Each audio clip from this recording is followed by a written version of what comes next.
Xerox, AltaLink, C8270, color, multifunction printer family.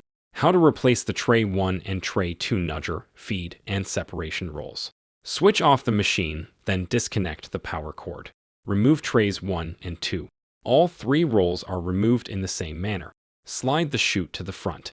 Remove the nudger, feed, and separation rolls by moving the clip away from the shaft and pulling the roll off of the shaft.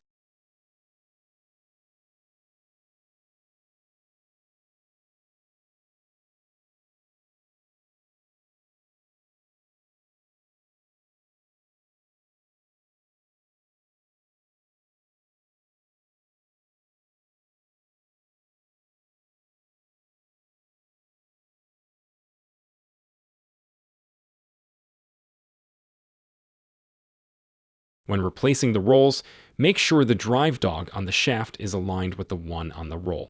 Also make sure the clip is seated in the groove.